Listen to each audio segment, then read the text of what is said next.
I know Abel personally, and again, being a massive fan of Trey, being a massive fan of Jenna, Chase as well, incredible DOP.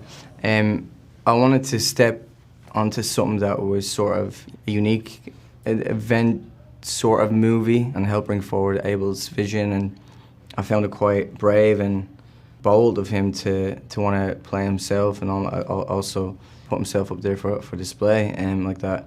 So I wanted to be a part of that, and again, who's on page is a no-brainer.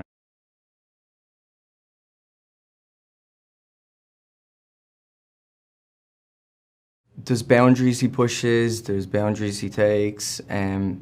He represents that sort of, that fly on the wall, more like, that gives us an insight into Abel's world and the Weeknd's world, and this other person who, you know, Abel is discovering himself as you see the movie go on. So I felt that's who, you know, Lee represented, and that's the character I played. You know, and the more personal and intimate it was, the more relatable it'd be.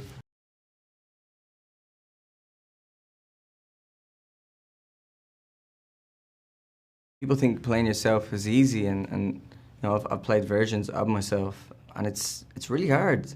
I mean, this one would be very close to me in regards to how close it is to playing myself.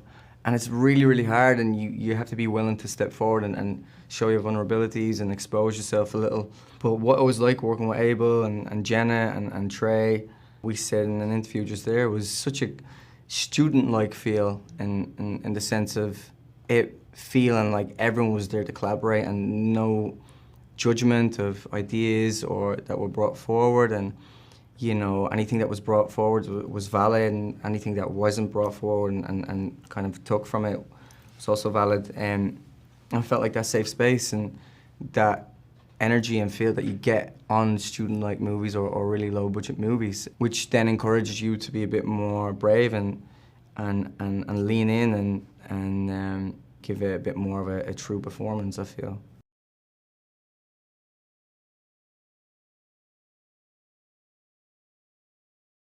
Trey is such a chill lad, and any points he has or any idea or any, you know, versions of the take he wants it to go, you have to have full trust in your director and not take anything personal when they say, okay, I like that, let's, you know, let's do it this way. And you know, I always love that. I always love giving my version and then a director sort of lead me the way they want, or to throw it out there, let's flip on its head. And so the communication for that and that collaboration and that trust and safe space made it easy to watch Trey waltz around and with Chase and allow us to kind of maneuver in that place, in that world.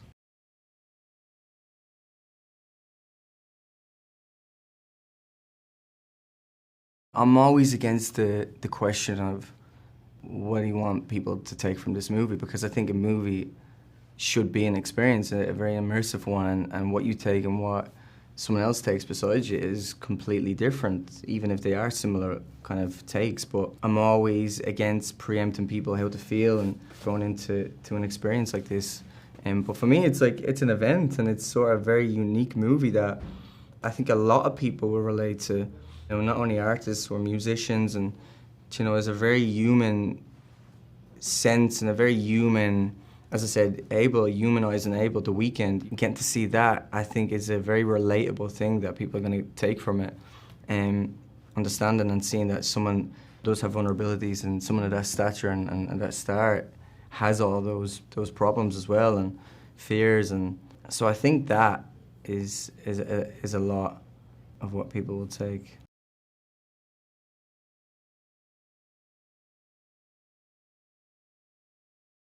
Yeah, I think seeing in the theater is what every movie should be seeing. You know, it's I think it still holds that magic of going into somewhere and getting brought on an experience, an immersive one for 90 minutes or whatever it may be.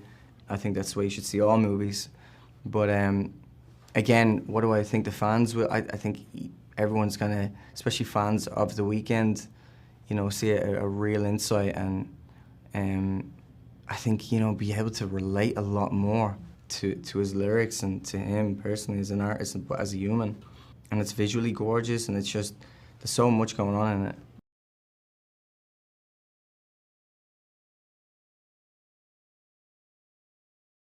an immersive experience. I'm trying to explain it like in a way that when you're watching it, you're just catching your feelings of the last scene as you're in this scene. Do you know? So it's sort of like you're still on that one.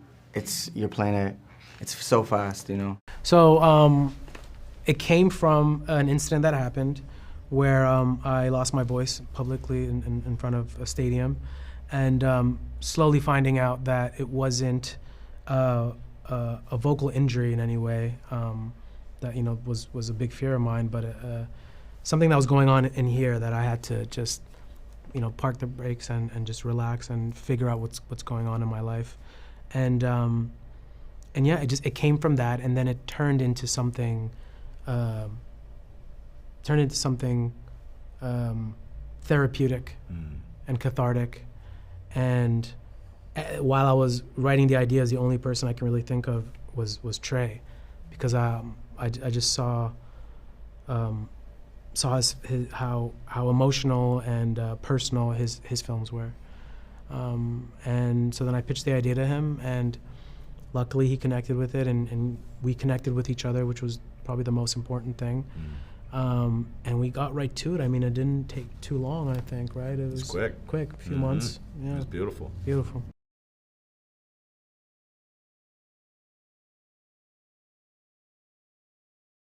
Yeah, like Abel said, first I liked him. I liked the guy. Like, we connected. He was good vibes. We had similar taste.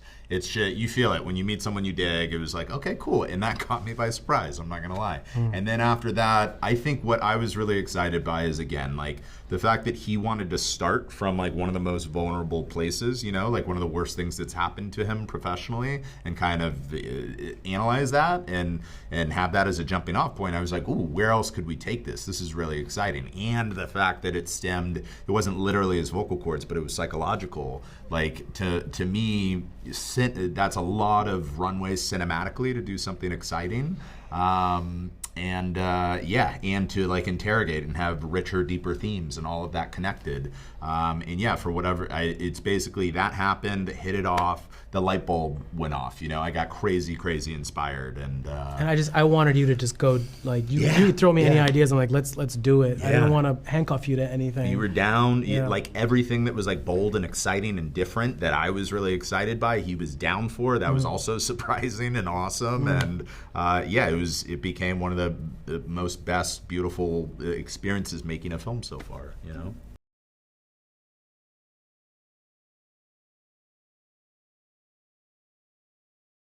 Again, like, I feel like I really want to hit the nail on the head on this one. Like, this film was never going to be about celebrity culture for me. It dealt with a celebrity, but I think Trey helped me make it as human as possible.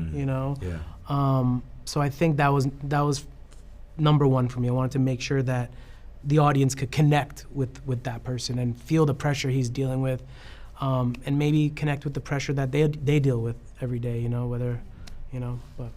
Yeah, I think too, for me, like on a, I'm attracted to interesting character studies where almost like the character can be their own worst enemy, and they got to wrestle their own demons and wrestle their own side. That's something I've had throughout my life, and I think it can make for compelling cinema. So I think that as a basis was really exciting, but then also, I wanted the movie to work in two levels, and if you want to interpret it in a certain way, maybe Jenna and Barry's characters are actually, a part of you, and maybe there's this whole dream analysis side running through the film. So I think it was really important for us because that was never going to be a gotcha moment. Exactly. Right? Like exactly. I think the way he was filming the movie, right away when you're watching it, it feels very subjective. Like you're in the character's head, and it's kind of allowing the audience to come up with their own conclusion of that's what it is. It's not about are they the same people or not. It's just about going on this journey and seeing somebody face their issues and heal from it ultimately. Exactly. And my parents are both therapists, so like the idea of just like a movie that's ultimately really about self-reflection, like having to face yourself to grow as a human. It's just a compelling, rich thing for me thematically. Yeah.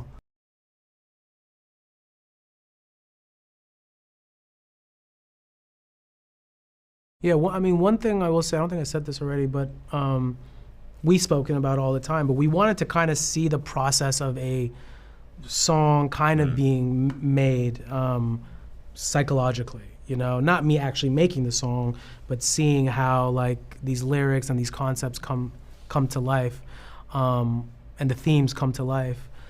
So that, you know, that played a big part of it. I always use that Robert Altman Long Goodbye as a reference for this just one song you hear throughout the entire film, and you hear different iterations of it, like a pop version on the radio, or it's embedded in the score, or you know, he goes to Mexico and it's like this mariachi band playing it, and it's just, you hear the same song, you don't really hear the original. And I think for us, it's like you hear DNA of the song being made from the genesis at the top of the film, and by the time you get to the end, you hear this melody and you're like, oh wow, this is the song that we've been hearing in the score throughout the entire film. And finally it reveals itself at the end, and it tells the story ultimately of what the film's about.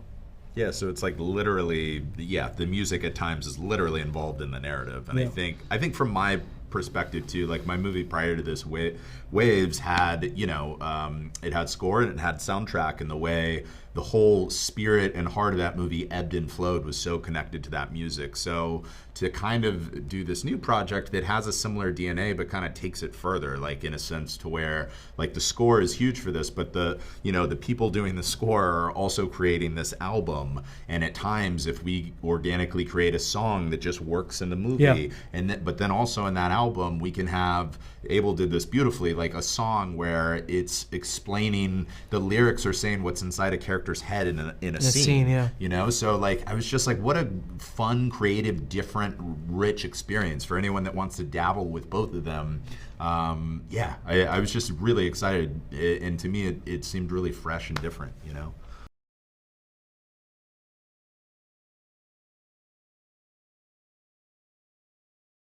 Ooh, I mean, it's not so black and white, you know. I feel like it's such an interesting film. When you watch the film, you don't realize by the end of it, it's just 3 actors. Yeah. It's like almost like a play. Yeah. And they're all kind of playing different roles and kind of switching each other's roles. So it's, I don't want to give away too much, but you know, it is psychological and it is subjective, but there's also there's two storylines being told at the same time. You have the linear one on the surface where I think people will connect to, and then by the end of it, make you come back and be like, oh, there's a whole other storyline happening. Yeah. And not to give away too much, but Trey had it all written down in the script. We just didn't spoon feed it to the audience, but it's there. Yeah. Yeah.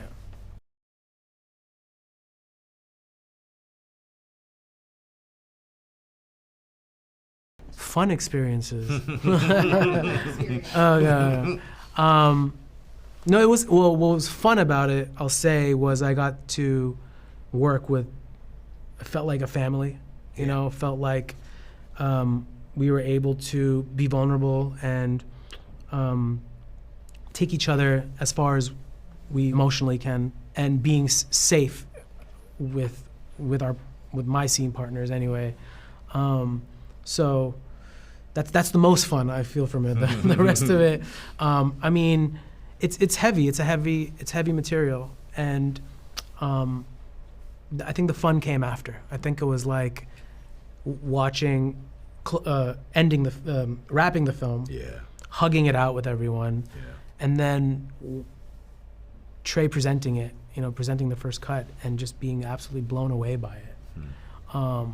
So that's the first thing that kind of pops up in my head. The rest, I kind of, You're just in kind it. of, yeah, I was in it. Yeah, I was in it. Absolutely. Yeah. I had very much fun. Yeah. I will say. Let me add something, and this is my favorite thing about you. Very not intrusive as a director. I like to call him like a cat. He's just like, you never know where Trey's gonna be during a scene. He's either like in a bathtub or like hiding under the table, and little monitor. Yeah, so I think the most fun for me is when a scene is cut and we're just like looking for Trey and he's like upside down looking at the monitor.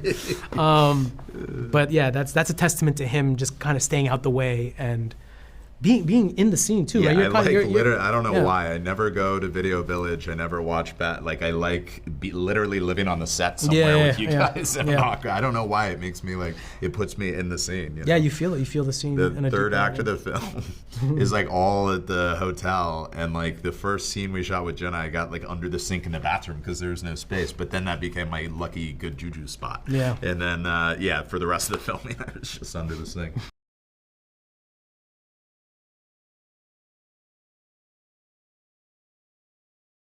Just connecting, touching them in some way. Yeah. I don't know how literal, but it's just like it needs to. I think they'll leave feeling something, whether they love it or hate it. They'll definitely feel something, and it's such a singular vision that Trey's telling that it's just unapologetically original and fresh, and I don't think there's anything like it out there right now. That was the dream, and I mean, I hope people go on the ride with it. I hope they go on the ride with it and they're affected by it, and then really want to talk about it right after. Yeah. Like, what did we just go through? Conversation. There's a lot is key, to talk about. So that's what I miss about going to the movies. Is like you watch a movie that whether you love it or hate it, you could just talk about it after. And I think this film is definitely a conversation piece. Yeah. That's a goal. Well, actually, the music was inspired by the film. So the film was the genesis. Okay. And the idea, the story was inspired by an incident that had happened to me a couple of years ago, loosely inspired. And, I went through something a little traumatic, performing and losing my voice in front of 80,000 people. And then quickly found out that it wasn't a physical injury, but a psychological injury. And yeah, that ended up kind of being the foundation of the tone of the film, really psychological.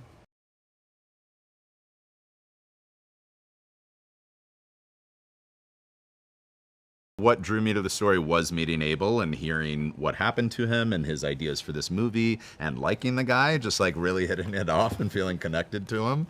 And then I just got crazy inspired. I think too, playing with subjectivity and headspace and what's real and what's not and dream logic. That was all very exciting because I already make subjective films, and every choice I make in a movie is to put the audience in the main character's headspace and make them feel how they feel. So I think you can naturally push things far if that's being honest to their headspace and emotion and soul in the film. So I think all of those things kind of came together and got me really, really excited about this.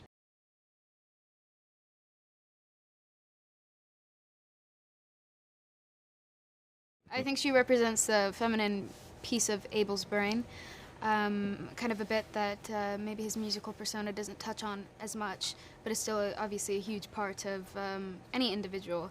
Annie is very emotional and sensitive and in tune with Abel, and she sees that she's hurting, and she's hurting too because of him, so it's this weird kind of intertwined, almost persona-esque, just two becoming one, or two are already one. So it's definitely, her piece is strictly psychological, I would say.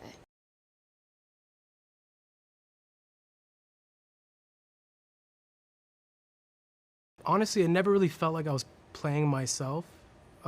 When I pitched the idea to Trey, I asked him if he can see himself in the script, and that was really important for us. So, I was lucky enough for him to accept it, and we kind of traded traumas, and it was kind of like a therapy session between us, and it ended up being an actual fictional character, loosely based on a reality, but the film felt like a character I had to study and understand and kind of just put on this costume, and then by the end of it take it off.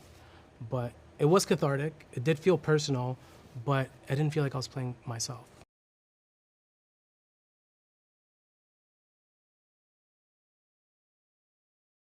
For me, it was just really organic. I said it earlier, but like it just started with meeting each other, liking each other, hitting it off, and having like-minded taste and like-minded ideas and supporting those ideas and building it up. So it started at the writing stage, and it just pushed that way through production and post and everything. And I don't know. I just love to, I said it earlier, but like Abel's like me, like he doesn't want to just like settle for something. Like let's just settle for the first version or something. Like he wants to push and push and push and make something the best it can be. And that went from his character, it went to the film, it went to the music, it went to everything we did together. So yeah.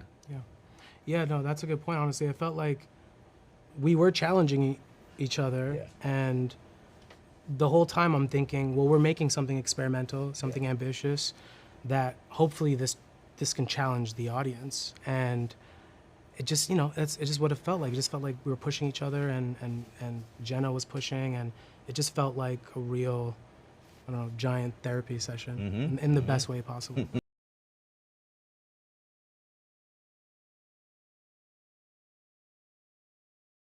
Everybody was just so innovative and creative, and a lot of the shots that we were doing were unlike anything I've ever done before, so it just was incredibly exciting and thrilling. And Abel is so vulnerable in this film. It was so easy to work alongside of him because, I don't know, it's just, it was a good, fortunate connection thing where I didn't really feel like we had to struggle with any sort of chemistry. He's just a very warm person, and it was easy and it was good, and it was, I'm really grateful for that time. Yes, vice versa, same thing, of course.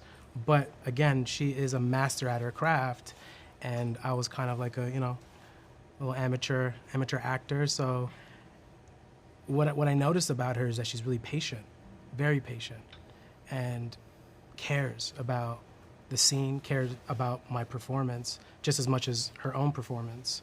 And she cares about the writing, and she had incredible ideas. And it just really felt like a really, truly honest collaboration. That's what it really felt like. It felt like this was all of us. Yeah.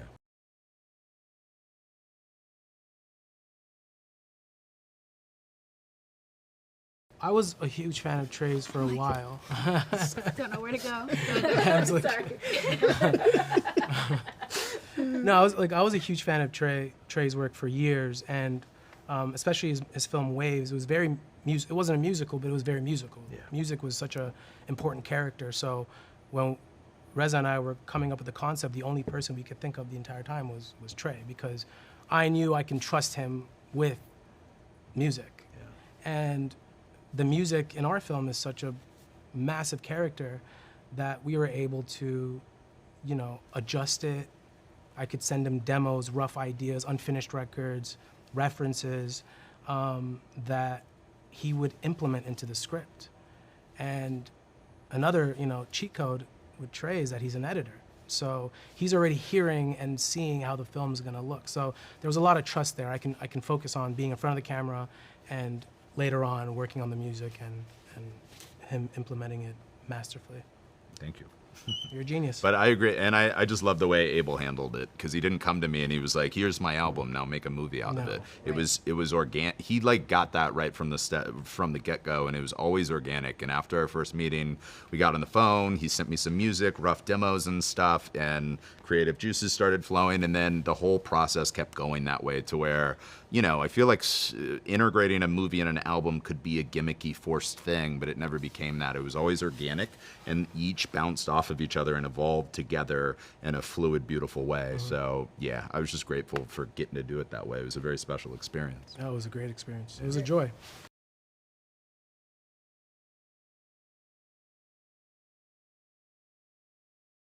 For me, I like going on a ride with a movie. You know what I mean? I like when a movie's evolving in front of me, and I can't necessarily, I don't know where it's going. It's not spoon feeding me. So that from the get-go, I just like going on a journey with a movie and discovering new stuff as it's happening. And I think molding all of that together in an organic way and not letting it be sloppy is being honest to the main characters, being honest to their soul and their perspective and their headspace. And you stay true to that and ride that. And to me, hopefully, you get a very special experience.